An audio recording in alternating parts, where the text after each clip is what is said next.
Iraq's Shiite-led government has declared victory in the 9-month battle to retake Mosul from the Islamic State, but Iraq's war isn't over. ISIS's ideology gained support among Mosul's Sunni residents and could feed a new brutal wave of sectarian fighting. The big challenge now for Iraqi forces is weeding out ISIS supporters without alienating the wider Sunni population. Here are the tactics they've been using, for better or worse.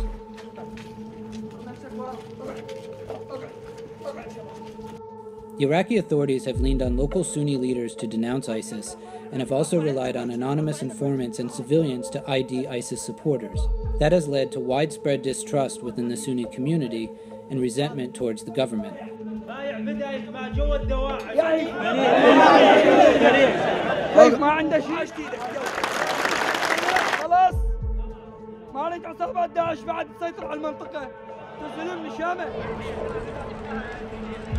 Thousands of civilians have been killed and almost 1 million displaced, with many detained in poor conditions in camps as the fight for Mosul has raged on. For its mostly Sunni residents, the city has been largely obliterated, so they have nothing to return to. Women and children are separated from the men, who are taken to screening centers to determine if they are members of ISIS. Homes of families suspected of being sympathetic to ISIS are demolished. And more recently, entire families of ISIS suspects have been forcibly held in so-called rehabilitation camps. There are at least 2,000 ISIS suspects in detention in the wake of Mosul. Iraqi law requires detainees be brought before an investigative judge within 48 hours, but many have been kept in inhumane conditions in prisons for months.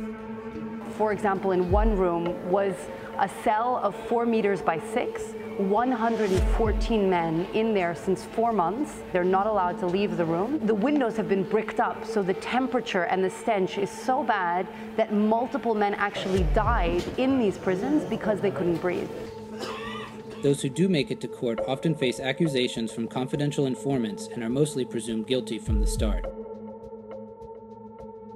As Mosul fell, many ISIS fighters shaved their beards and shed their trademark short, Arab-style gowns and fled with civilians, blending back into the local population.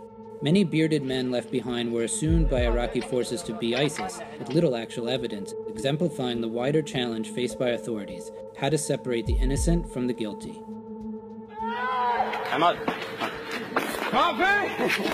Iraqi forces have been accused by human rights groups of torturing and executing ISIS suspects captured on the battlefield, especially in the last few weeks in Mosul. Around this time, footage believed to be of Iraqi forces beating and executing unarmed men in Mosul's old city and on the banks of the Tigris River appeared on social media.